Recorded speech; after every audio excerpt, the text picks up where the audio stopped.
자, 오늘 제 10장입니다. 우리가 하나님은 삼위일체시다 뭐 이런 얘기들을 교회 다니시는 분들은 당연히 다들 많이 들으셨을 건데 여러분들 그런 얘기 들을 때 하나님에 대해서 좀 하나님의 존재에 대해서 좀 궁금증을 한번 가져보신 적이 없으신가 궁금하네요. 자, 우리가 이런 생각해 볼 수 있잖아요. 하나님의 존재가 왜 굳이 삼위일체인가? 이런 생각 한번 해보셨습니까? 뭐 예를 들어서 이위일체일 수도 있고 아니면 사위, 뭐 오위일체일 수도 있지 않겠냐? 뭐 이런 식으로 생각을 해볼 수도 있는 거죠. 그 외에 또 여러분들이 하나님의 존재에 대해 가지고 또 굳이 그걸 또 삼위일체냐 이러면서 또 하나님은 또 한 분이라고 하시니까 한 분인데 또 삼위는 또 뭐냐 이런 생각들을 아마 해보셨을 거라고 생각이 돼요. 되게 어렵죠. 이성적으로는 이해를 할 수가 없는 거죠. 우리는 숫자적인 개념을 가지고 이해를 하면 하나가 셋이다. 이해가 안 되죠. 이해할 수가 없는 거잖아요. 그런데 지금 우리가 보고 있는 말하자면 배우려고 하는 이 내용은 뭐에 대한 내용입니까? 하나님 자신에 대한 내용이죠. 그러니까 천지 만물의 창조주. 그러니까 일반 우리가 사물이라든가 어떤 그런 사건을 다루는 게 아니잖아요. 천지 만물을 창조하신 하나님의 존재 그분 자체를 우리가 지금 얘기를 하는 거인 거죠. 그러니까 이런 것들에 대해서 우리가 어떻게 또 알아가야 되느냐. 하나님을 아는 것에 또 그 어떤 방식이 있다면 또 어떤 방식으로 알아야 되고 이런 것들도 우리가 좀 생각을 해볼 수가 있습니다. 자, 제10장 삼위일체의 하나님. 영원한 존재는 속성에서보다 삼위적 실존의 계시에서 더 풍성하고 생생하게 깨닫게 된다. 거룩한 삼위일체 속에서 신적 본질과 그 본질 안에 있는 각 완전성이 소위 처음으로 본연의 것을 충분히 보이고 그것에 가장 풍부한 내용을 얻고 가장 심오한 의미를 취한다. 우리가 주님을 언약의 삼위일체 하나님 곧 아버지, 아들, 성령으로 깨닫고 고백할 수 있을 때 비로소 우리는 무엇보다 더 죄악되고 상실된 인간성을 위하신 하나님이 누구시며 어떤 존재인가를 이해하게 된다. 자, 우리 기독교에서는 뭐 당연히 삼위일체 하나님이면 기독교의 전부죠. 기독교에서 뭐 하나님을 빼고 말할 수 있습니까? 하나님 그분 자신이 곧 기독교고 사실은 그런 거 아닙니까? 자, 그런데 그 하나님을 알아감에 있어서 우리가 그 하나님을 삼위일체로 알아갈 때 그것에 대한 이야기들을 지금 바빙크는 하고 있습니다. 자, 먼저 제가 조금 설명을 드릴게요. 영원한 존재, 바로 하나님 그분 자신이죠. 우리가 지난 주까지 하나님의 존재에 대해서 보면서 그분의 속성에 대해서 많이 봤어요. 그렇죠? 공유적 속성과 비공유적 속성 이런 내용들을 봤습니다.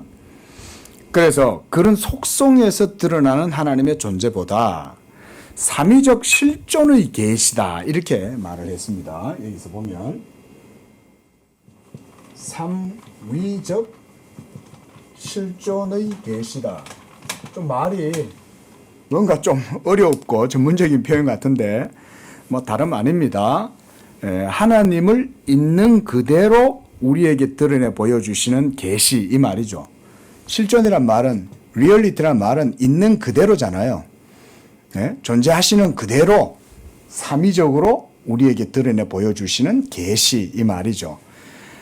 속성을 통해서 하나님이 어떤 분이라는 것을 우리가 어느 정도 알 수 있죠. 하나님은 사랑의 하나님, 의의 하나님, 자비의 하나님, 용서하시는 하나님 이런 어떤 공유적 속성도 있지만 하나님의 영원하심, 하나님의 무한하심, 하나님의 편재하심 뭐 이런 것들 하나님의 한마디로 우리와 공유되지 아니하는 비공유적 속성들도 하나님이 가지고 계시는 거죠.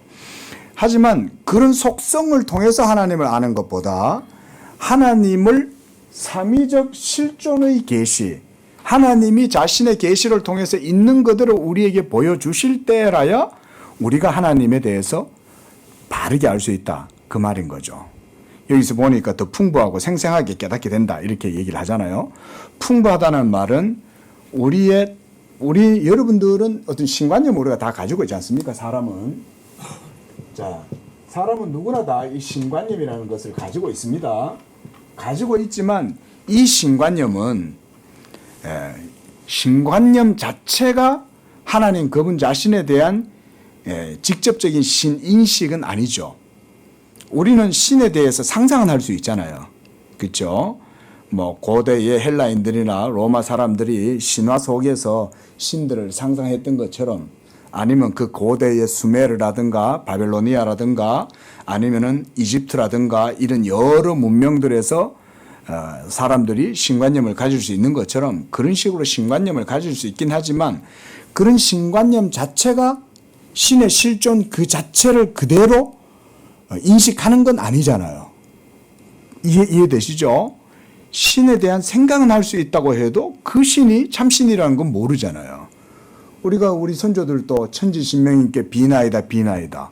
그러면 그 천지신명님이 삼위일체 하나님과 동일한 것은 아니죠. 단지 그런 분이 있을 거라는 생각은 하는 거죠. 천지신명님이나 조물주가 계실 거다라는 생각은 하지만 그 신에 대해서 정확하게 안다라고 말할 수는 없는 거죠. 그렇죠? 그 대신 신관념은 있어요. 그렇죠? 그래서 신이 있다. 이런 정도는 알아도 그 신이 누구냐는 모르는 거죠. 하지만 기독교는 그렇지 않죠. 우리가 하나님 아버지 그러면 그 하나님 아버지는 아버지죠. 어떤 가공에 만들어낸 어떤 허구적 존재가 아니잖아요. 우리가 하나님을 아버지라고 부를 때는 하나님이 아버지시니까 아버지라고 부르는 거죠. 그렇죠. 그리고 이건 실제적이잖아요. 또한 주님이라고 예수님을 향해서 우리가 불러요. 그러면 그 주님도 나의 주님이신 거죠. 그렇죠? 그리고 하나님을 아바 아버지다라고 이렇게 부르면 벌써 내 속에 하나님의 성령이 내 안에 거하심으로 내가 하나님을 아바 아버지라고 부를 수 있는 양자의 영이 내 속에 계시는 거죠. 이런 게 모두가 다 실제적이죠. 그렇잖아요. 그리고 하나님 아버지와 성자 예수님과 성령 하나님에 대한 이런 관념은 우리의 내생적인 본성적인 이런 신관념에 의해서 우리가 갖게 된 것은 아니잖아요. 그렇죠? 계시에 의해서 우리가 삼위일체 하나님에 대해서 알게 되는 거죠. 자, 그래서 그 두 번째 줄 보면 거룩한 삼위일체 속에서 신적 본질과 그 본질 안에 있는 각 완전성, 한마디로 성부와 성자와 성령. 자, 신적 본질의 각 완전성이라고 그랬습니다. 자, 이런 거 이제 여러분들 공부를 하시다 보면 익숙해집니다. 자, 거룩한 삼위일체 속에서 성부, 성자, 성령이시겠죠? 자, 신적 본질과 그 본질 안에 있는 각 완전성, 이 삼위격의 관계를 얘기하는 거예요. 삼위. 예. 그래서 처음으로 본연의 것을 충분히 보이고 그것에 가장 풍부한 내용을 얻고 가장 심한 의미를 취하게 된다. 예, 무슨 얘기냐면요. 하나님 그분 자신의 계시를 통해서 우리가 하나님에 대한 참된 지식을 알게 되고 그걸 알게 될 때라야 그 안에서 우리가 모든 참된 지식을 가지게 된다는 거예요. 여러분들이 가지고 있는 그런 지식들은 엄밀한 의미에서는 참된 지식이라고는 할 수가 없습니다. 다 여러분들도 모든 삶의 다 전문 분야에서 종사하시는 분들이잖아요. 그러면은 여러분들이 직업적으로 가지고 있는 그런 전문적인 지식들도 엄밀히 말하면 참된 지식이라고는 할 수 없습니다. 그건 말하자면 우리가 인포메이션, 데이터, 정보라고 할 수 있죠. 우리 학교에서 이제 배우는 그런 모든 지식들은 그렇게 따지면 정보죠. 그렇죠? 정보를 배우는 거죠. 엄밀히 말하면 참된 지식이라는 것은 우리가 기독교에서는 그런 식으로 말을 하지 않죠. 진정한 지식은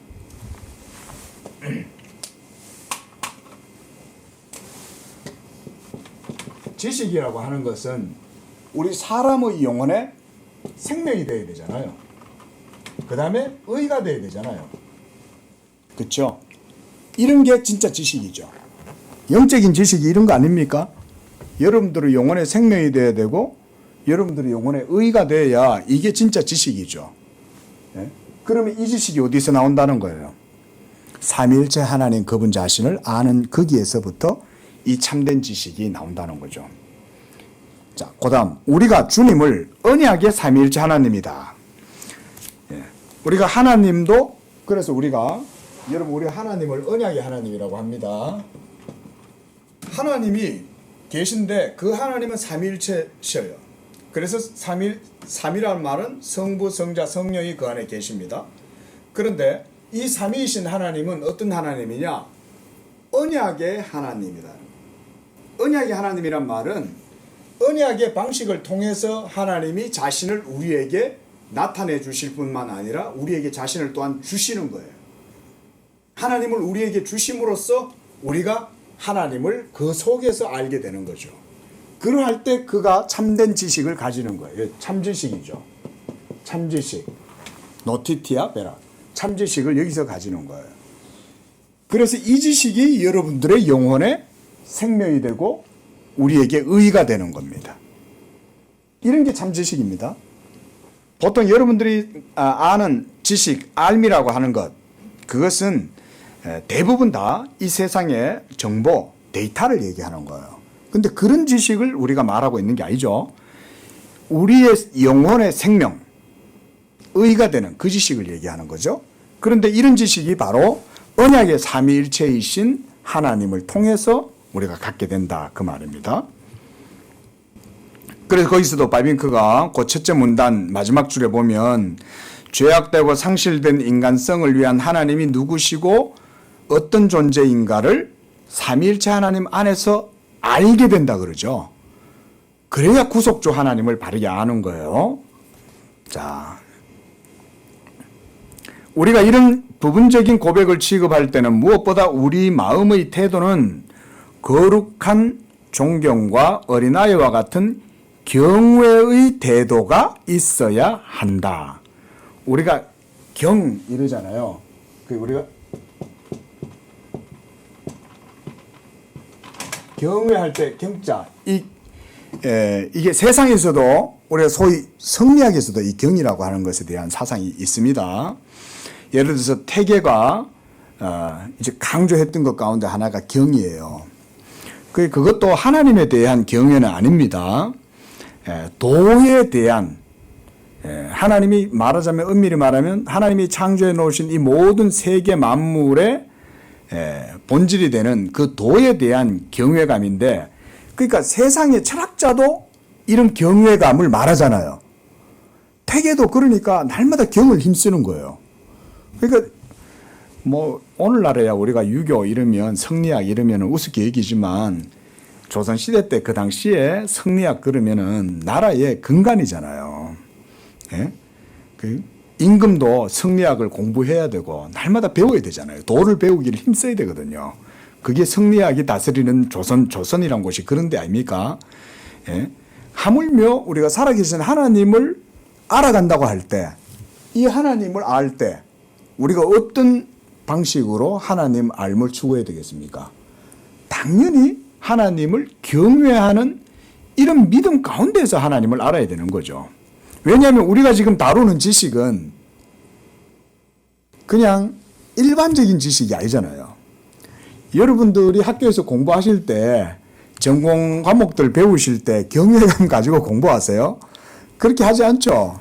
뭐 전공 서적을 이렇게 펼치실 때 그걸 펼치면서 뭐 경외감을 가지고 하시진 않잖아요. 예? 하지만 우리가 지금 알고자 하는 지식은 그 대상이 하나님 그분 자신이잖아요. 그러니까 당연히 하나님을 알기 위해서는 이런 경외감이 있어야 되는 거죠. 칼빈이 특히 이걸 강조를 많이 하는 겁니다. 바빙크도 지금 그 얘기를 하는 거예요. 경외의 태도가 있어야 된다는 거예요. 자, 모세를 한번 예로 한번 봅시다. 모세가 하나님을 만날 때 두렵고 떨림으로 하나님 만나죠. 제가 이건 뭐 더 하지 않겠습니다. 그래서 거기에 출애굽기 3장 1절 거기에 보면 이리로 가까이 하지 말라. 너의 선 곳은 거룩한 땅이니 네 발에서 신을 벗으라. 하나님이 이렇게 모세한테 요구하시는 거죠. 네가 하나님께 대한 경외감, 두려워하는 마음이 없이는 네가 나오지 못한다. 그 말이잖아요. 그러니까 그가 크게 두려워하여 그의 얼굴을 가리우고 그랬어요. 그래서 여호와 바라보기를 두려워하였다. 이런 것을 통해서 우리는 하나님 아는 지식을 추구하는 겁니다. 당연하죠. 이 지식이 우리에게 생명이 된다면 얼마나 귀하겠어요. 여러분들에게 생명이 되는 지식이라면, 또 그것이 여러분들의 의의가 되는 지식이라면, 그 지식은 이건 보통 지식이 아니죠. 여러분들에게 직접적으로 관련 있는 거잖아요. 무엇보다 그 지식의 대상이 하나님 그분 자신이라면 우리가 경외감을 가지고 하나님을 알아야 된다. 그 말입니다. 자, 하나님께서 스스로 그 말씀 가운데 삼위일체 하나님으로 우리에게 계시하실 때 그랬습니다. 그 줄 거 놓으십시오. 말씀 가운데 삼위일체 하나님으로 우리에게 계시하실 때 거기까지 딱 꺼놓으세요. 그거 잘 보세요.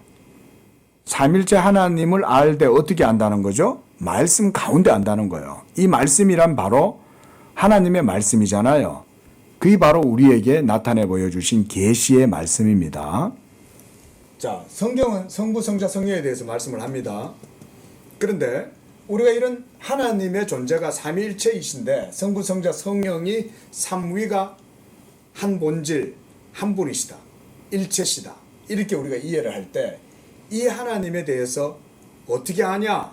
말씀 가운데에서 삼위일체로 자신을 계시하셨기 때문에 우리가 아는 거죠. 그렇죠? 그래서 말씀 가운데라 그랬습니다. 여기서 말씀이란 말은 어떤 말씀일까요? 이 말씀이라는 게 신학적으로 하면 이 말씀은 바로 예수 그리스도의 제2위이신 예수 그리스도의 말씀을 의미합니다. 여러분, 예수 그리스도의 말씀을 통해서 우리가 하나님을 알 때에 하나님을 성부, 성자, 성령 하나님으로 인식하고 바르게 알 수 있다는 거예요. 이 말씀은 예수님도 그 말씀하셨죠. 나로 말미암지 않고는 누구든지 아버지께로 나아갈 수 없다 그랬습니다. 그래서 우리의 모든 지식은 예수 그리스도를 통해서 하나님을 아는 거예요. 예수의 말씀이 없이는 우리가 하나님을 삼위일체로도 인식할 수 없습니다. 그래서 이 사람이 바른 영을 가졌는가? 이 사람이 하나님을 바르게 알고 있는가? 이단인가 아닌가? 이 영을 바르게 가졌는가를 분별할 때 그래서 우리가 이런 삼위일체 교리를 바르게 고백하는가를 보는 거예요.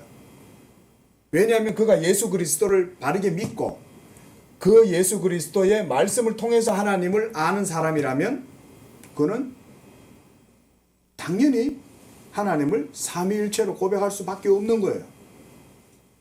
우리가 이단 판별이 그렇게 이루어지는 거죠. 그러니까 자, 다시 한번 그가 삼위일체를 잘 고백 못하고 삼위일체에 대해서 바르게 믿지 못하고 있는 것은 무엇 때문이라고 볼 수 있어요? 예수에 대한 믿음이 바르지 못해서 그렇다는 걸 알 수 있는 거죠. 왜냐하면 예수를 통해서 삼위일체 하나님을 알게 되니까. 그 예전에 제가 이제 부교육자로 사역할 때 교회 교사들하고 이제 이런 성경 공부를 하는데 교사들이 그러는 거예요. 목사님, 삼위일체에 대해서 어떻게 그럼 아이들한테 설명을 해줍니까? 그러는 거예요. 그렇잖아요. 이걸 논리적으로 설명할 수가 없잖아요. 하나인데 셋이야. 근데 셋인데 셋이 아니라 한 분이야. 이렇게 설명하면 이건 이해를 할 수가 없는 거죠. 그러니까 설명을 그러면 어떻게 해줘야 되냐? 교사들이 당연하게 그런 질문을 해야 되죠. 아이들한테 설명을 해줘야 되니까. 이거 성경적인 방식으로 설명을 해줄 수밖에 없는 거예요. 하나님은. 그게 바로 계시의 방식을 통해서 우리가 하나님의 삼위성을 설명해 준다는 거죠. 계시가 없이는 우리가 하나님을 모르잖아요. 그렇죠? 아까도 말씀드렸듯이 여러분들이 계시가 없이는 신관념만 가지고서는 삼위일체 하나님에 대해서 이해를 못해요. 그러니까 우리가 말하자면 세속의 철학자들 있죠.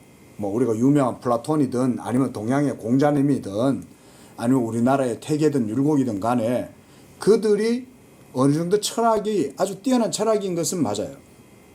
근데 기껏 해봤던 이 삼일체까지 못 나가죠. 그렇죠? 신에 대한 이런 관념을 가질 수가 없어요. 기껏 해봤던 우리가 말하자면 도 이런 개념 있잖아요. 도 개념. 그렇죠? 플라톤이 말하는 로고스도 사실은 도죠. 플라톤이 말하는 그런 로고스도 사실은 그것도 다 도 개념입니다. 로고스도요. 그러니까 하나님의 계시가 없이 인간의 이성과 논리로 추론을 해서 도의 개념을 떠올리면 삼위일체 하나님에 대한 인식으로는 나아갈 수가 없어요. 자, 그래서 보세요. 우리가 삼위일체 하나님을 고백하고 하나님을 삼위일체로 믿는다는 말 자체는 뭔 말이냐면 벌써 내가 구원받았고 생명과 의를 가지고 있다는 것을 의미하는 겁니다. 이해되세요? 왜냐하면 벌써 내가 그 생명에 뭘 가지고 있기 때문에? 뭘 가지고 있어요? 지식을 가지고 있기 때문에 그런 거예요. 그래서 성경을 자세히 보시면은 이 생명 얻는 지식을 뭘로 얘기하냐면 생명나무 실과로 얘기합니다. 여러분 하나님이 태초에 창조하신 그 에덴 동산 중앙에 뭐가 있어요? 선악을 알게 하는 나무의 열매도 있지만 또 뭐가 있습니까? 생명을 얻게 하는 생명나무 실과도 있죠. 그 생명나무 실과를 먹잖아요. 그러면 죽지 않고 그걸 먹으면 영생하는 거예요. 근데 우리가 그 생명나무의 실과 이 열매, 프루트, 그거를 갖다가 먹는다는 게 어떤 개념이냐 이거예요. 그 사과 자체가 영생하게 했겠어요? 사실 그런 건 아닙니다. 요한계시록에도 가면 생명나무 실과에 대해서 얘기하죠. 결국은 이 생명나무의 실과란 말은 참된 지식이 여러분들의 영혼에 생명이 되게 한다는 거예요. 그러면 이 지식이 바로 뭐겠어요? 예수 그리스도를 믿고 알므로 말미암는 하나님을 아는 지식을 갖게 되는 거죠. 그 지식이 우리의 영혼에 생명이 되는 거예요. 자, 이게 여러분 기독교의 구원관에 있어서 중요한 지식의 개념입니다. 지식이 구원이 된다? 이게 좀 우리는 자주 이제 말씀드렸으니까 우리 성도님들이 이제 조금씩은 이해가 되실 거고, 기독교는 그래서 지식의 종교입니다. 지식의 종교라고 하는 것은 철학적 종교라는 말이 아니에요. 철학에서 말하는 이런 도라든가 로고스라든가 이런 개념들은 인간의 이성에 말하자면 이성 그 자체를 말하는 걸 할 수 있어요. 그렇죠? 자, 우리가 그 뭐죠? 정글북 있잖아요. 정글북. 어려서부터 늑대들한테서 크고 밀림에서 자랐어요. 그래서 사람하고 문명 사회를 조금 더 경험하지 못했어요. 그럼 그 아이 속에, 그 영혼 속에 종교성이 있을까요, 없을까요? 종교성이 있습니다. 그 아이도. 무인도에서 태어나도 혼자 있어도 종교성이 있습니다. 사람은요. 예? 다 가지고 있어요. 하지만 그런 사람들이 문명을 이루어가지고 국가를 이루었다고 해도 하나님께 대한 하나님의 계시가 없이는 그 사회 자체도 모두가 다 잘해봐도 이런 식으로. 그래서 정도전 이런 사람들이 그런 이상적인 국가를 꿈꾸잖아요. 그래서 성리학을 통해 가지고 정말 이상적인 나라를 이루려고 애쓴 거 아닙니까? 정도전이라는 사람이. 그게 정도전뿐만 아닙니다. 많은 사람들이 그런 이상향을 꿈꿉니다. 예? 성리학의 세계뿐만 아니라 플라톤도 그런 철학적인 세계를 꿈꿨잖아요. 모든 사람들이 그런 꿈을 꾸는 거예요. 근데 사실은 이루어질 수는 없죠. 하지만 어느 정도는 갖추죠. 그렇죠? 플라톤의 국가라든가 또는 태계도 그러고 정도전도 다 그런 꿈을 꾼 거예요. 정말 이상적인 나라, 도가 실천되고 그 도 아래에서 모든 백성들이 정말 이상적인 삶을 살아갈 수 있는 그런 나라, 이런 거를 꿈꾼다고 한 게 그 정도인 거예요. 그러면서 보면 이렇게 음양 오행 이런 거 생각하고 이러잖아요. 거기에 청기가 어떻고 무슨 이런 얘기 하잖아요. 그 미신에서 완전 벗어나지 못해도 상당히 그래도 발전된 거죠. 그렇죠? 그 당시에 그런 세계관은 받아들일 수 어려웠지만 지금 보면 그래도 상당히 높이 사는 거죠. 정도전 이러면. 그렇죠. 그렇게 해서 사실은 조선이 세워지긴 했잖아요. 어쨌건 간에. 그 성리학이 지배하는 나라가 어느 정도는 된 거죠. 그렇지 않습니까? 그럼에도 불구하고 그런 도라든가 그런 철학적 사상은 참된 지식을 줄 수는 없었다 이 말이죠. 오늘날 우리는 어떨까요? 그러면 예수 믿는 우리는 어때요? 성부, 성자, 성령 하나님에 대한 신앙 고백이 있잖아요. 자, 그래서 교사들이 그런 질문을 하면 제가 그렇게 말을 해요. 자, 예수님을 믿으면 하나님은 아버지가 되고 그리고 예수님은 나의 주님이 되고 그런 예수 믿음에 대한 내 고백 속에 성령께서 역사하신다. 그러면 삼일째 하나님 어디 계시냐? 삼일째 하나님 계셔요, 안 계셔요? 삼일째 하나님 계시잖아요. 벌써 예수를 믿는 믿음 속에서 하나님을 아버지라고 고백하죠. 그러면 성부 하나님에 대해서 우리가 인정할 수 있죠. 아니까 아버지라고 부르잖아요. 제가 앞서 말씀드렸듯이 하나님을 우리가 아버지라고 부를 때 하나님이 아버지라서 아버지라고 부르는 거예요? 아니면은 아버지처럼 부르는 거예요? 중요한 겁니다. 어떤 분은요, 하나님은 원래 아버지가 아닌데 우리가 그냥 아버지라는 이름을 붙여서 부르는 거예요. 이런 식으로 얘기하는 사람이 있습니다. 유명한 신학자예요. 그래서 깜짝 놀랐어요. 여러분 아닙니다, 여러분. 하나님은 아버지입니다. 예? 예, 아버지인 거예요. 실제적인 거예요. 하나님 아버지가 실제로 아버지인 거예요. 그러니까 우리가 하나님을 아버지라고 부르는 거예요. 그러면 그 하나님 아버지에 대한 우리의 고백이 실제적인 고백이라는 거잖아요. 그러니까 우리는 성부 하나님이 계시다는 것을 아는 거예요. 아는 거예요. 암이 되는 거예요. 그 다음 예수 그리스도도 우리가 예수에 대한 믿음이 있잖아요. 그럼 그런 믿음도 실제적인 믿음인 거죠. 우리의 예수 믿는 믿음은 허구가 아닙니다. 우리가 지금 예수를 믿고 있는데 이런 예수 믿음, 여러분들의 믿음의 고백이 모두 다 하나님이 아시고 인정하시는 믿음인 거예요. 예? 그러니까 실제적인 거죠. 그러니까 성자에 대해서 고백하는 거죠. 그 다음 성령께서 여러분 속에서 역사하셔서 예수가 나의 주, 여러분들의 모든 한 분 한 분들의 주님이 되신다는 것을 성령이 여러분 속에서 믿게 하시는 거죠. 실제적이죠. 어때요? 성부, 성자, 성령. 이렇게 우리가 예수 믿음으로, 그래서 제가 교사들한테 그런 얘기를 해줬어요. 자, 성부, 성자, 성령에 대해서 우리가 그렇게 실제적으로 믿는 겁니다. 논리적으로 설명하는 게 아니라 예수 믿음으로써 이 모든 것들이 우리 속에서 다 온전히 되는 겁니다. 라고 말을 하는 거예요. 그럼에도 우리가 항상 명심해야 할 것은 그때 우리는 신에 대한 교리나 추상적인 신개념이나 어떤 하나님에 대한 철학적 명제를 취급하는 것이 아니다 이 말이죠.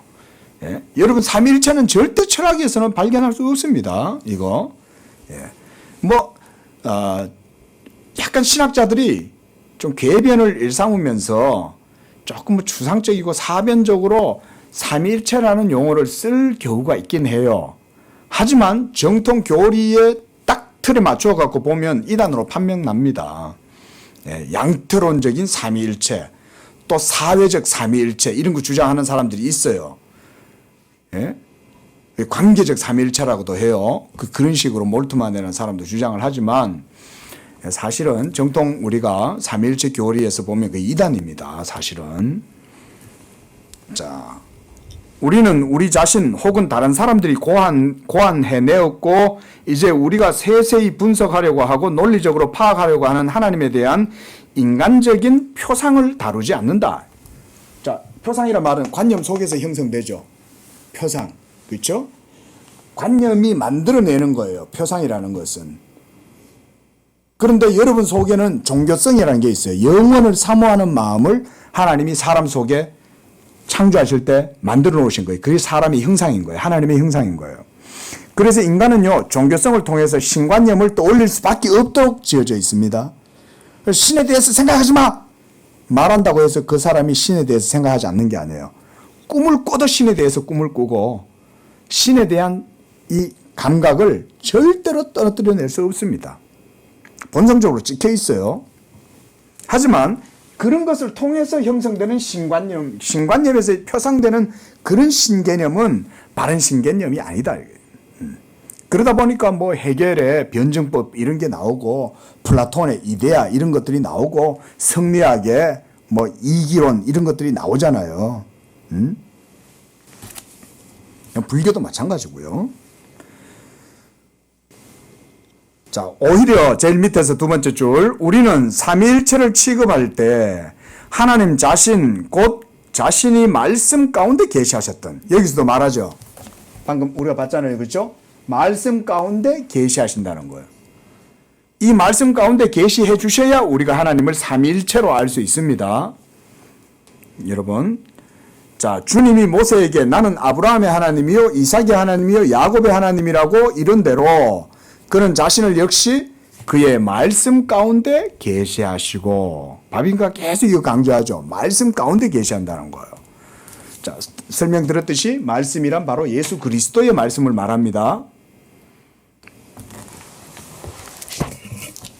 자, 다시 보세요. 우리가 예수님을 믿는다고 할 때 예수님을 믿는 거잖아요. 그죠? 왜 기독교는 예수님을 믿는 종교냐? 예수님을 믿음으로 모든 게 다 이루어지기 때문에 그런 거예요. 예수 믿음에 하나님의 모든 게 다 달려 있는 거예요. 예수 그리스도에 대한 믿음에서. 오전에도 우리가 믿음에 대한 말씀들을 보셨지만은 믿음 안에 모든 것들을 하나님이 다 이렇게 우리에게 주신다 그랬습니다. 그 모두가 다 예수 믿음이잖아요. 예수 믿음을 통해서 모든 것들이 다 이루어지지 않습니까? 그래서 예수 그리스도에 대한 말씀을 우리에게 주실 때 벌써 거기에 제2위격이 드러나죠. 그렇죠? 하나님 안에 있는 삼위 가운데의 제2위이신, 그렇죠? 2위가 되시는 예수 그리스도의 이 위격이 믿음 가운데 벌써 드러날 수밖에 없는 거예요. 그러면 벌써 이 위격에 대해서 알게 되고, 이 성자 예수 그리스도를 통해서 우리가 하나님의 삼위일체를 이해하는 거예요. 그러할 때에 우리가 하나님을 바르게 안다, 그 말인 겁니다. 이런 의미에서 그리스도의 교회는 항상 하나님에 대한 계시를 삼위일체의 하나님으로 받아들였다고 고백했다. 그렇죠? 하나님에 대한 계시라고 그러잖아요.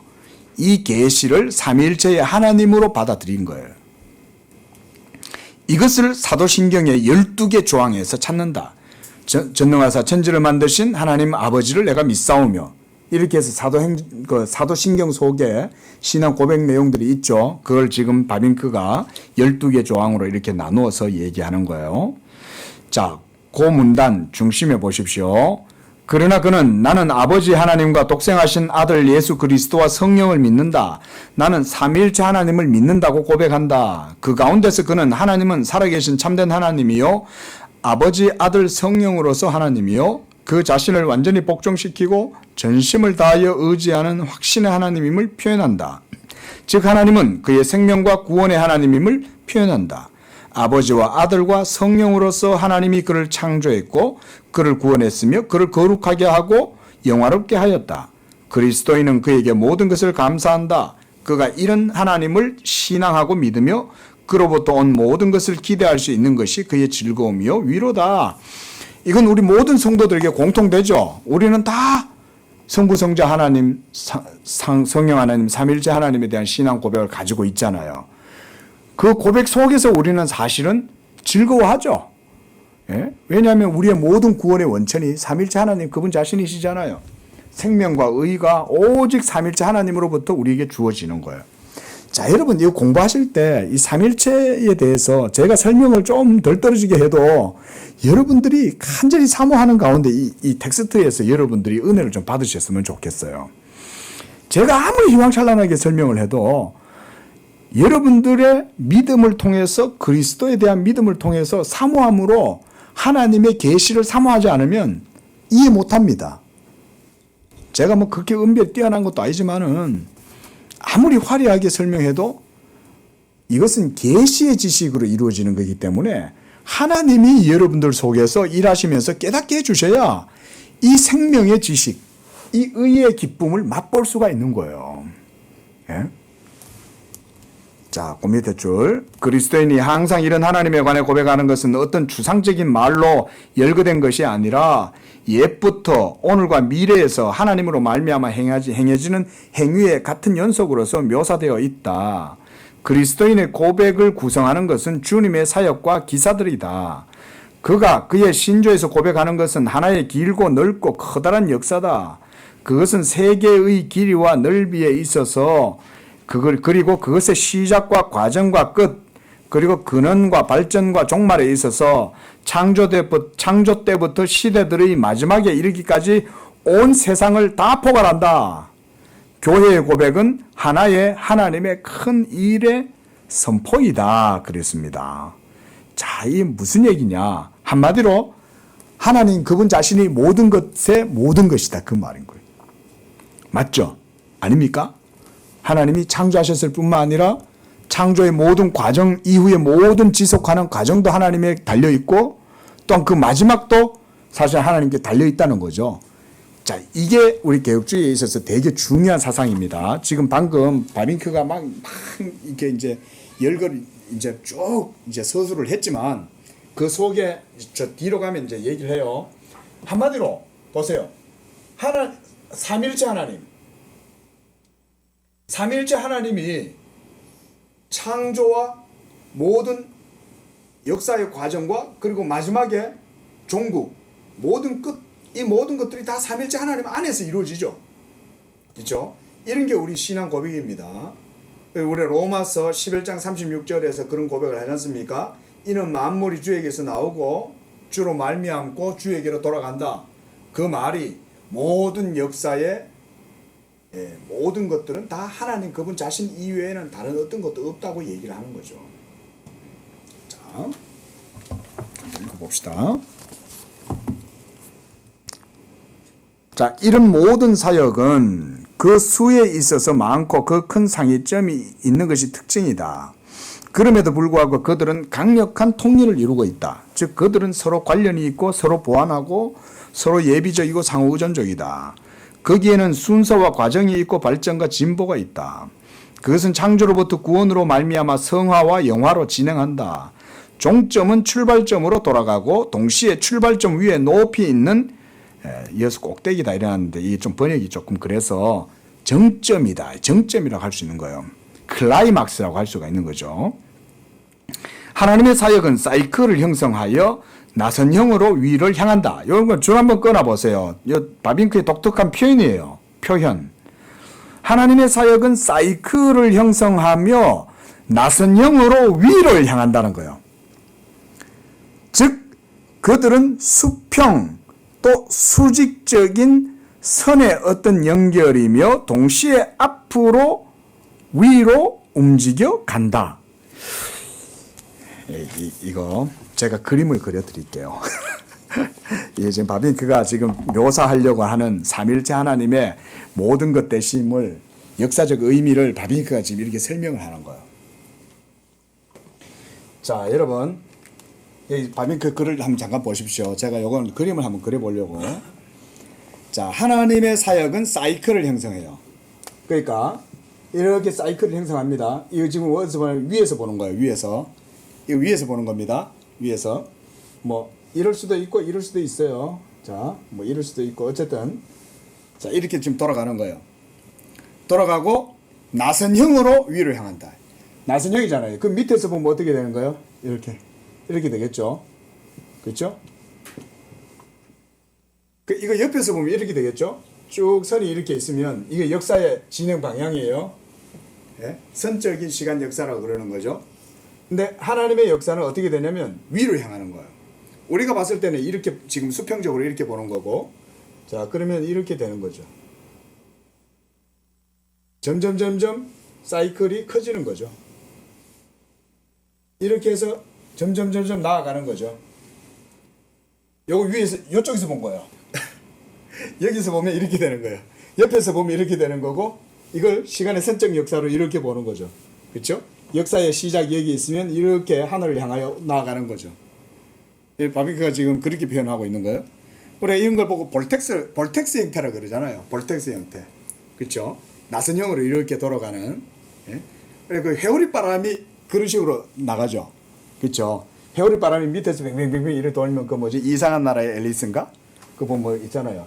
그래가지고 이렇게 휘 날려가지고 올라가듯이 자 그런 식으로 묘사를 했는데 이 말은 뭐냐면 삼위일체 하나님의 사역 자체가 지금 바빙크는 이런 식으로 묘사를 하고 있는 거예요. 사역이. 그래서 만물이 주에게서 나오고 주에게로 말미암고 주에게로 돌아간다. 그래서 성부와 성자와 성부, 성자, 성령 하나님에게서 모든 역사의 시작과 함께 과정과 끝까지 모든 것들이 다 삼일째 하나님의 역사 속에서 다 이루어지는 것이다. 그래서 하나님께서 모든 것에 모든 것이 되신다 라고 묘사를 하고 있는 거예요. 자, 마지막 문단 한번 보십시오. 하나님은 이런 모든 사역의 기술자요, 건축자요, 근원이요, 종국이다 그러잖아요. 하나님이 시작이고 하나님이 끝이다 이 말인 거예요. 그게 바로 하나님 그분 자신의 삼위일체 안에서 모든 게 이루어지고 있다 그 말인 거예요. 만물이 그로 말미암아 그로부터 그로 말미암아 그에게로 간다. 그가 그들의 창조자요 재창조자며 완성자다. 하나님의 사역에 있어서 통일성과 다양성은 신적 본질 안에 존재하는 통일성과 다양성으로부터 진행하여 그것으로 돌아간다. 그 본질은 하나요 유일하며 단순하다. 그럼에도 그의 인격, 그의 계시, 그의 활동에 있어서 삼위 동시적이다. 그러니까 하나님도 일하시지만 예수님도 일하시고 성령님도 일하시는 거죠. 그런데 세 분이 일하시는 게 아니라 한 분 하나님 안에서 한 삼위일체께서 모든 일들을 다 행하시는 거죠. 그래서 하나님의 전 역사는 하나에 깨지지 않는 전체이면서 가장 풍부한 다양성을 내포하고 있다. 예. 참 설명하기가 쉽지가 않습니다. 제가.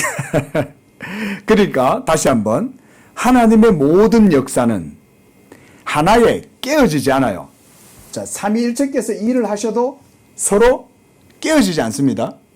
완벽한 통일성을 유지하지만 하나의 통일성임에도 불구하고 그 속에는 또 다양성이 있다는 거예요. 교회의 고백은 전 세계사를 포괄하고 창조, 타락, 화목, 용서, 재생, 회복의 매 순간순간 계기들을 그 안에 내포한다. 그것은 삼위의 하나님으로부터 진행하여 모든 것이 그에게로 돌아간다 라고 말하죠. 따라서 성삼위일체의 신앙 조항이 우리 고백의 핵심이요 기독교에 구별되는 표요 모든 참된 기독교인들의 영광이요 위로다 그랬습니다. 그러니까 기독교는 삼위일체가 고백되지 않으면 그 기독교라고 할 수가 없는 거예요. 그 이단들이 뭐라고 하면 이래요. 우리가 예수를 믿는데 예수 믿으면 됐지. 무슨 삼위일체야. 성경에 무슨 삼위일체란 말이 어디 있어. 그 신학자들이 만든 거지. 여러분 이런 주장하는 사람들 가끔가다 보시면은 이단이라고 생각하시면 됩니다. 자기가 삼위일체 하나님을 못 믿으니까 그런 소리를 하는 거예요. 그리고 그 사람이 말씀드렸듯이 삼위일체 하나님을 믿지 못하는 이유는 뭐 때문이다? 본질적으로는 예수를 믿지 않으니까 삼위일체를 고백을 못하는 거예요. 여러분. 왜냐하면 삼위일체 하나님에 대한 고백은 예수 그리스도를 믿을 때에 그의 말씀을 통해서 하나님을 실제적으로 알게 되잖아요. 그렇죠? 그래서 예수로 말미암지 않고는 하나님을 아버지라고 부를 수 없죠. 예수를 믿으면 하나님을 아버지라고 부를 수 있어요. 그 사람은. 그 하나님을 아버지라고 부르기가 낯설어 가지고 하나님 아버님 그런 데지 않습니까? 그 사람은 과연 정말 하나님을 그토록 공경하고 효도를 행하려고 하나님을 아버님이라 부르냐? 저는 그렇게 분석을 안 해요. 예수님에 대한 믿음이 온전치 못하니까 아직은 하나님이 너무나 두렵고 먼 거야. 그러니까 하나님을 아빠라고 못 부르고 아버님이라고 부르는 거지. 예. 그러나 우리가 예수님을 믿으면 어때요? 그의 은총의 날개 아래 거하면 하나님은 가장 자비로우신 하나님이죠. 아버지잖아요. 아버지 이러잖아요. 아빠 이러잖아요. 그러니까 그게 예수 믿음이 없으면 삼위일체를 고백할 수 없습니다.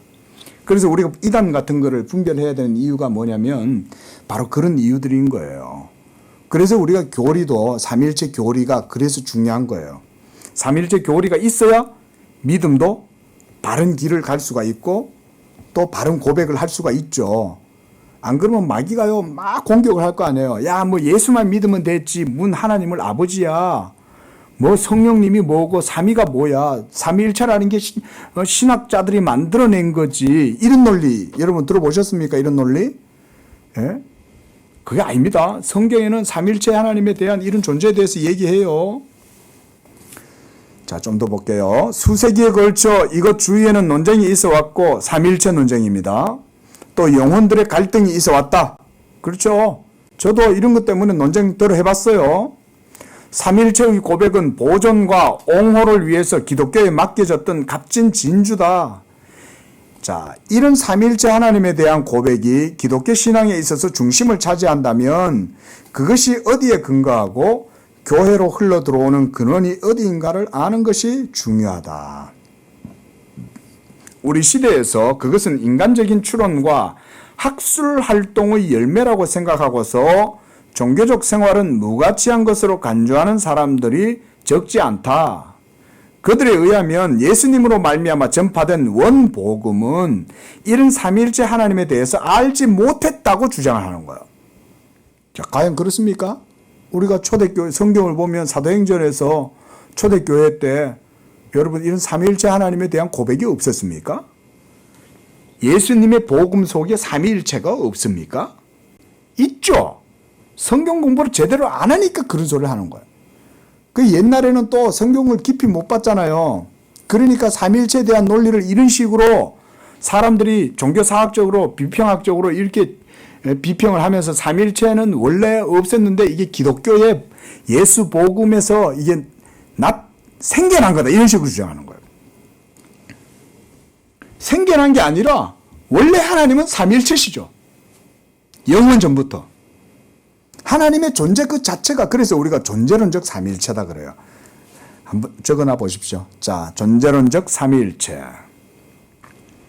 존재론적 삼위일체란 말은 유일하신 하나님이 계신데 그 하나님은 존재 그 자체가 성부, 성자, 성령이시고 또한 삼위가 한 본질로 한 하나님이시다.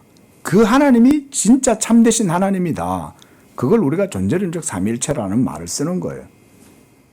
그러니까 예수의 복음에 의해서 삼위일체가 배태되어 나왔다, 형성되었다 이런 건 없죠. 하나님 그분 존재 자체가 삼위일체신데 뭔 예수 복음에 의해서 생겨나고 이런 게 어디 있어요. 더군다나 예수님 그분 자신도 삼위일체 가운데 제2위시라고 자신이 늘 말씀하잖아요. 나는 하나님께로부터 왔다. 아버지께서 나를 아는 것처럼 나도 아버지를 안다. 이뿐 아니라 구약에는 또 삼위일체가 없습니까? 구약에도 예수님 하나님의 아들 메시아에 대해서 얘기할 뿐 아니라 여호와와 여호와에 대해서 말하죠. 그렇죠? 이런 거 우리가 많이 봤어요. 자, 성경 공부니까 한번 찾아봅시다. 다시. 자, 우리 출애굽기 먼저 펴봅니다. 대표적으로 저는 이 구절을 들어요. 바로 출애굽기 33장이죠.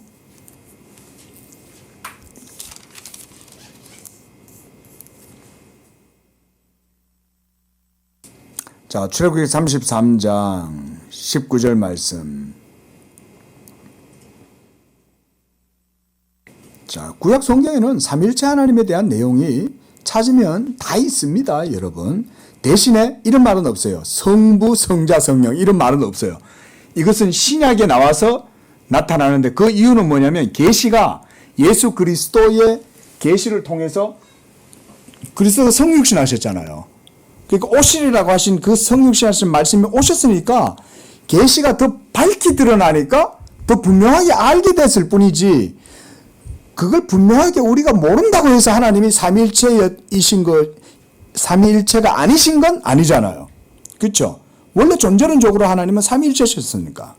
그럼에도 불구하고 구약시대 때 하나님은 자신을 삼위일체론적으로 보여주신 거예요. 이 대표적인 게 저는 출애굽기 33장과 34장에 나오는 모세와 여호와 하나님과의 만남이에요.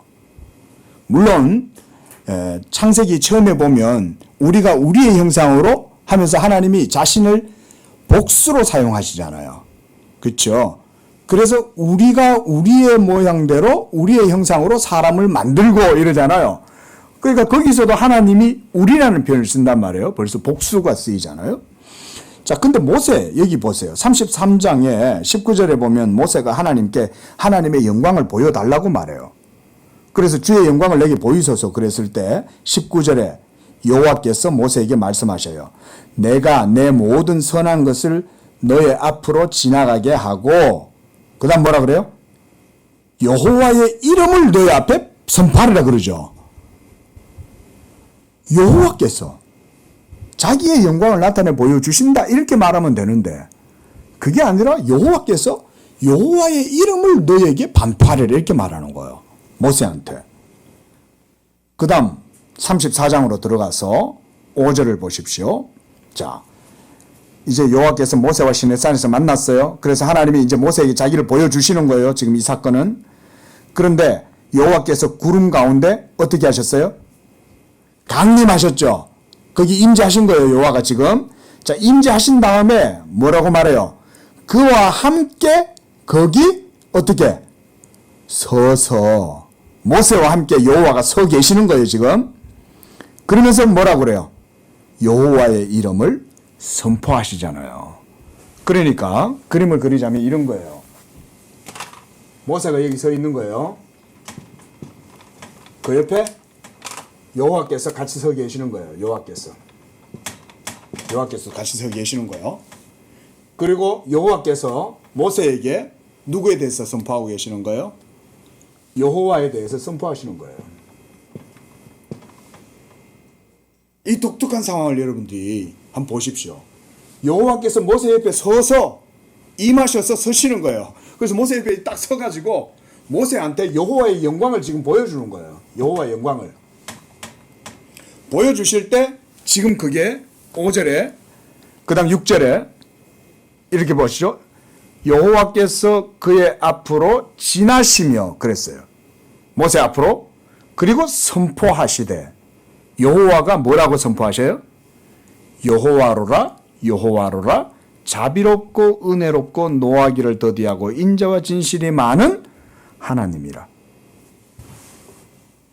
자, 그래서 이 여호와께서 여호와 하나님에 대한 영광을 선포를 하실 때 모세한테 보여주면서 지나가시는 거예요. 이렇게 모세는 이제 서가지고 있고 여호와가 이렇게 지나가시는 거예요. 지나가실 때 그 여호와께서 여호와의 영광을 모세에게 보여주시는 거예요. 그 모세는 지금 그 여호와의 영광을 보는 거예요. 그때 모세와 함께 서 계신 이 여호와를 우리가 신학적으로 중보자 예수 그리스도라고 그래요. 제2위이신 성자 예수 그리스도라고. 여호와이신 예수께서 여호와이신 성부 하나님과 성령 하나님 한마디로 삼일체 한 분 하나님의 영광을 모세에게 보여주시는데 그걸 바로 여호와께서 보여주시는 거예요. 독특한 상황 아닙니까? 이 구약 성경에 삼일체가 없냐고요. 또 한번 볼까요? 자, 시편. 많지만 우리 한 군데만 찾아보겠습니다. 시편 110장 1절 한번 보십시오. 시편 110장. 자, 이것은 다윗의 시예요. 이번에는 모세가 아니라 다윗입니다. 자, 이번에는 다윗이에요. 다윗. 자, 그런데 다윗이 뭐라고 시를 썼냐면 이렇게 썼어요. 자, 1절 우리 함께 읽어봅시다. 시작. 여호와께서 내 주에게 말씀하시기를 내가 네 원수들로 내 발판이 되게 하기까지 너는 내 오른쪽에 앉아 있으라 하셨도다. 그 다음에 5절에도 한번 보세요. 시작. 주의 오른쪽에 계신 주께서 그의 노하시는 날에 왕들을 쳐서 깨뜨리실 것이라. 자, 이 말씀에도 한번 보십시오, 여러분. 이거 뭔 내용이에요? 이런 얘기예요. 다윗이 성령의 감동을 받은 거예요. 그래서 다윗이 성령의 충만함을 받아가지고 어디를 봤냐면 하늘을 본 거야. 그러니까 성령으로 눈이 열려가지고 하늘을 보니까 하늘에서 어떻게 하고 계시냐면 1절에 여호와께서, 자 이게 이제 하늘이에요. 자 이 다윗이 아니고 여호와예요. 다윗이 봤어요. 그랬더니 다윗의 주님이신 여호와가 계시는 거예요. 다윗의 주님이신 제2위 여호와께서 여기 계셔요. 그리고 또한 제1위 여호와께서 계시는 거예요. 그래서 이 여호와께서 다윗의 주에게 말씀하시는 거예요. 여기 보니까. 그렇죠? 그래서 내 여호와께서 내 주에게 말씀하시기를 하면서 뭐라고 말씀하셨어요? 너는 네 원수들로 너의 발등상 되게 하기까지 너는 내 우편에 앉아 있으라 라고 이 여호와께서 제2위이신 성자 여호와께 말씀하시는 거예요. 그 5절에서도 똑같은 내용이에요. 주의 오른쪽에 계신 이 주 제1위이신 하나님이신 거죠. 제1위이신 하나님 오른쪽에 계신 주, 바로 다윗의 언약의 주님, 제2위이신 예수님을 얘기하는 겁니다. 예? 언약의 사자라고 할 수가 있죠. 언약의 사자라고 우리가 말합니다. 신학적으로. 제2위이신 성자 예수 그리스도예요. 그래서 오른쪽에 계신 주께 말씀하시는 거예요. 예. 자, 이뿐 아닙니다. 다른 것들도 있어요. 자, 그런데 대표적으로 이렇게 구약 성경 속에도 삼일째 하나님에 대한 신앙 고백이 있죠. 그런데 이것이 신약에 와가지고는 더 이상 여호와 하나님이라는 명칭으로 안 나타나죠. 신약에는. 그렇죠. 우리가 구약 시대 때 하나님 그러면 여호와 하나님이시잖아요. 여호와 하나님이신데 이 여호와 하나님을 우리가 구약 시대 때는 삼위로 잘 구별을 못했어요. 하지만 어때요?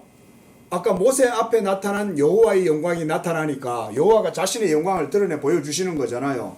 그러니까 자신의 얼굴, 우리가 얼굴이라 그러면 실체라고도 할 수 있어요. 이런 실체가 모세 앞에 드러나니까 여호와께서 지나가시면서 여호와에 대해서 선포하시는 거죠.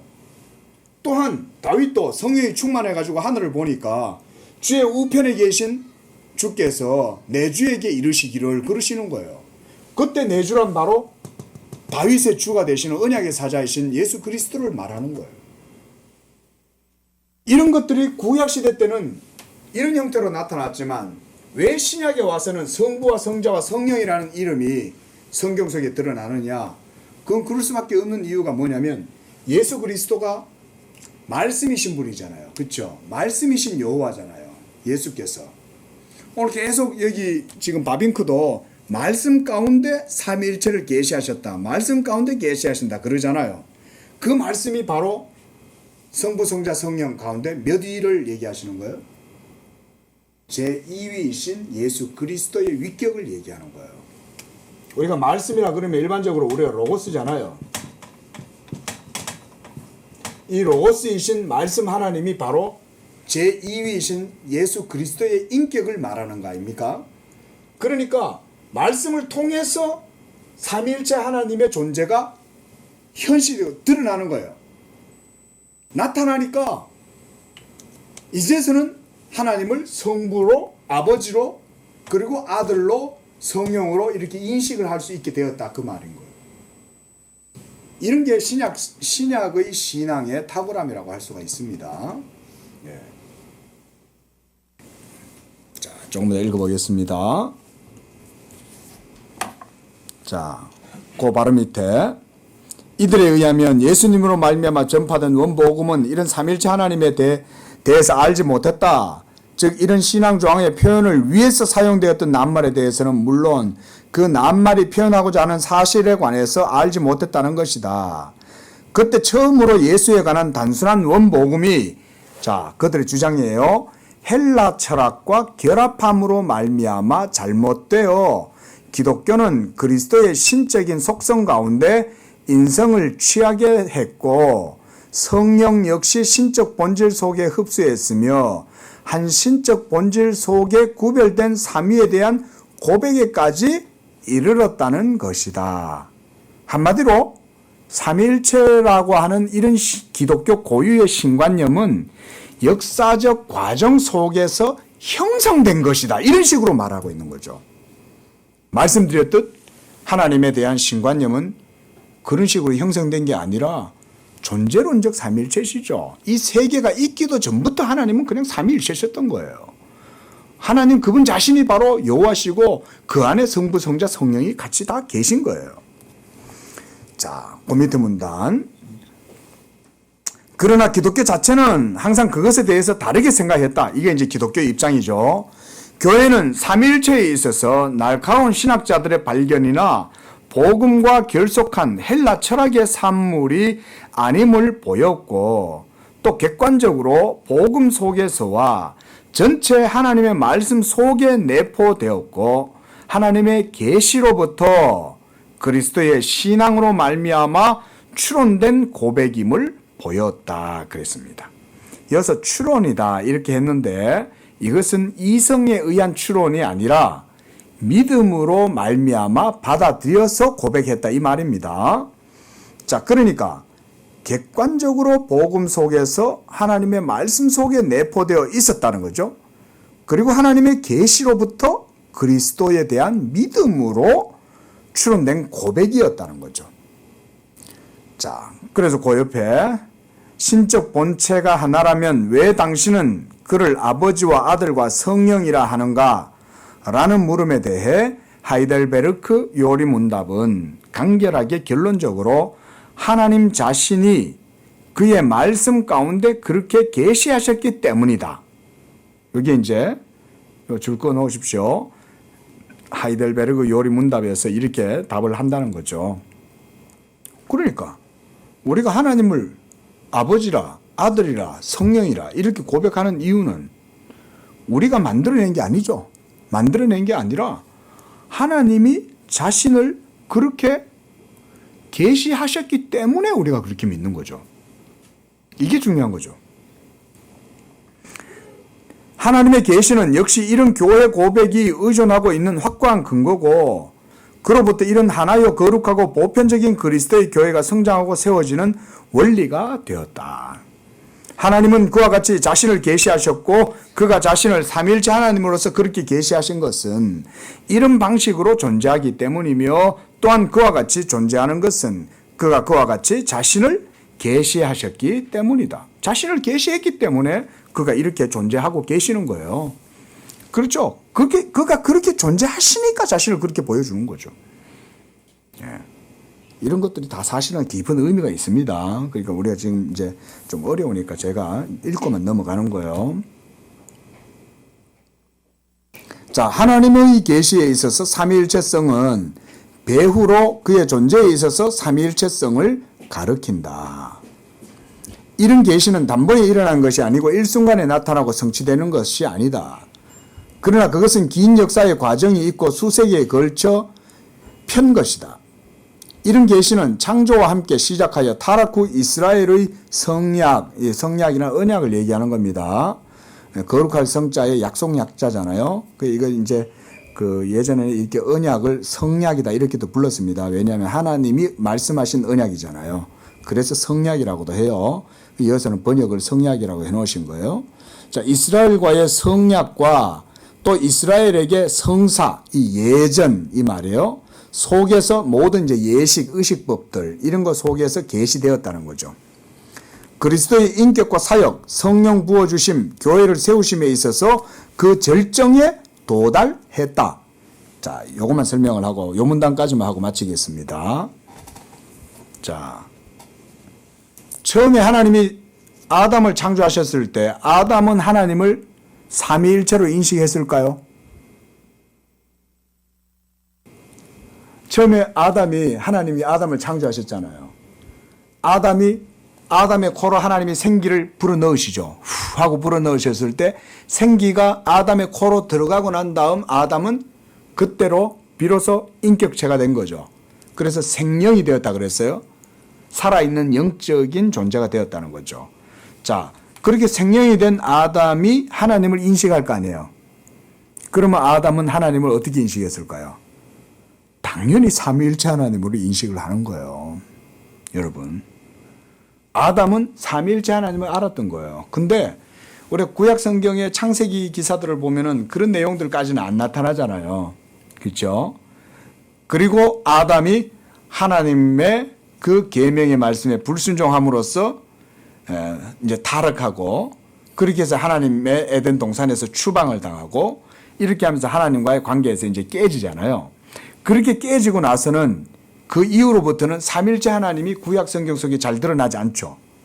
물론 이제 우리가 우리 형상으로 이런 말씀들이 있긴 하지만 삼일체 하나님 그분 자신의 인격성이 온전하게 드러나진 않았죠.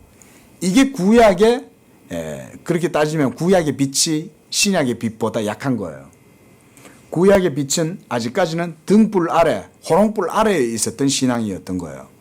그래서 여기서도 바빙크가 135쪽 두 번째 문단에서 그런 표현을 쓰는 거예요. 계시는 단번에 일어나는 것이 아니라 일순간에 나타나고 성취된 것이 아니다. 긴 역사의 과정 속에 수세기에 걸쳐서 펼쳐진 것이다 그러는 거죠. 이게 우리가 점진적 계시의 역사라고 그러는 거예요. 고유에다가 한번 참고적으로 적어놔 보십시오. 점진적 계시의 역사, 이렇게 한번 적어놔 보십시오. 점진적 계시라는 말은 하나님의 계시의 빛이, 아까 여기 요거 제가 볼텍스 형태, 스크류 형태를 보여드렸잖아요. 처음에는 하나님의 계시가 처음에 시작될 때는 아주 작은 형태에서 시작이 된 거예요. 그런데 이게 서서히 역사가 지나가면서 계시가 점진적으로 발전하는 거예요. 하나님이 자기의 계시를 역사 속에 점점 크게 드러내시는 거예요, 이게. 그래서 그 정점이 어디냐면 예수 그리스도가 오셨을 때예요. 2000년 전에 예수 그리스도께서 이 세상에 성육신 하셔서 동정녀 마리아에게서 탄생하셨던 딱 그 시점이, 그래서 공교롭게도 AD와 BC를 또 나누는 이런 이제 역사의 분기점이 된 거죠.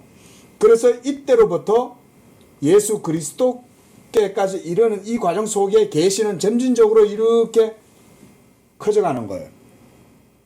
그런데 이런 역사의 과정 속에 삼일체 하나님이 잘 드러나지 않았다는 거예요.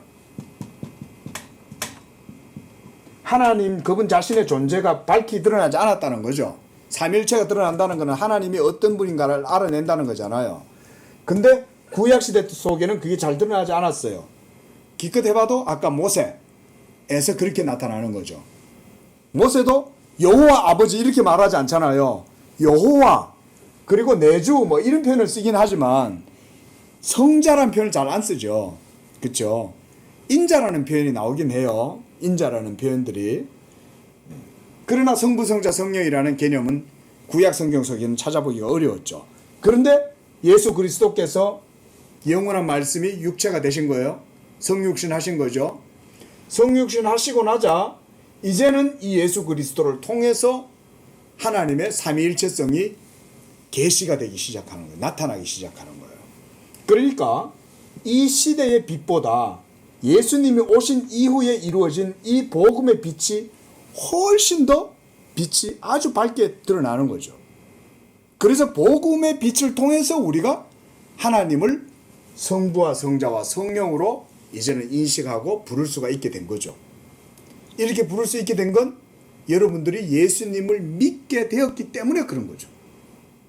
여러분들이 예수님을 믿지 않으면 하나님을 아버지라고 고백할 수 없잖아요. 여러분들을 예수님을 믿게 된 것은 성령이 역사하셔서 여러분 속에서 믿음을 불러일으키시니까 우리가 믿음을 갖게 된 거잖아요. 그리고 그 믿음을 우리 속에서 불어넣어 주신 분은 바로 예수의 영이신 성령이시죠. 예수님은 여러분들에게 믿음을 만들어 주신 분 아닙니까? 우리 오늘 오전에도 그 말씀 드렸잖아요. 그렇죠? 예수님은 우리의 믿음을 만들어 주시기 위해서 이 세상에 오신 거예요.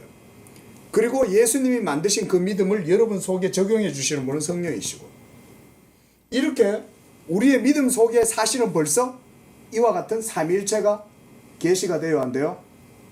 우리의 믿음 속에 벌써 삼위일체에 대한 증거가 있잖아요.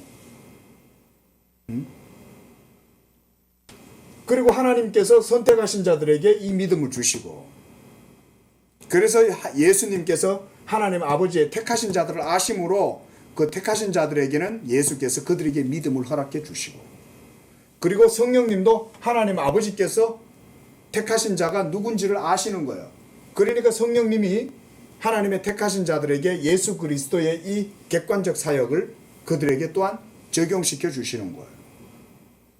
그러니까 오늘 뭐 우리가 오전에 믿음에 대해서 간략하게 사실은 본 거죠. 근데 그 믿음 속에 벌써 성부, 성자, 성령에 대한 이런 믿음의 고백이 다 들어가 있잖아요. 그게 우리 기독교의 예수 믿는 믿음이죠. 예수 믿는 믿음 속에 이런 삼위일체 고백이 다 들어가 있어요.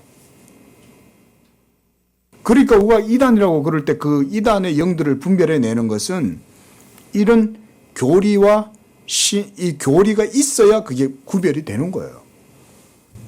이 사람 저 사람 나는 이렇게 주장하고 너는 이렇게 주장하고 내가 주장해도 맞고 네가 주장해도 맞고 이런 식이면 이게 진리가 어디 있어요. 근데 성경은 그렇게 얘기하지 않죠. 믿음에 대해서 이런 교리의 체계를 갖고 분명히 우리에게 보여주는 거죠. 그러니까 삼위일체를 고백하지 않으면 이단인 거예요. 예수님에 대해서 잘못 고백해도 이단이지만 예수님을 잘못 고백하는 사람은 반드시 삼위일체도 잘못 고백하게 돼 있습니다. 거의 기계적으로 그렇게 될 수밖에 없어요. 그게 하나님을 바르게 안다? 그러면 그건 예수 믿는 믿음 외에는 하나님을 알 길이 없어요. 예? 그래서 아까 이거 제가 지식 얘기를 했지만 참지식, 하나님에 대한 참된 생명과 지식을 가지는 것도 예수님에 대한 믿음이 없이는 가질 수가 없습니다. 예수님을 믿어야 하나님을 알고 하나님을 바르게 아는 사람은 반드시 예수님을 믿는 사람인 거예요. 예. 자, 그 밑에 문장 보십시오. 즉 그것은 지금까지의 모든 세기에 걸쳐 모든 대적에게 대항하여 성경에 근절할 수 없는 증언과 교회의 반석 위에 있는 것과 같은 확고한 고백 가운데 삼위일체 교리가 고백되었다. 계시는 이렇게 긴 역사를 갖기 때문에 보세요. 아담의 타락하고 난 이후부터 예수님이 오실 때까지 역사가 얼마나 오래입니까? 그렇죠? 그 긴 역사를 통해서 계시가 이렇게 이루어졌다는 거예요. 그래서 신존재의 삼위일체에 대한 고백 역시 진보와 발전이 있었다.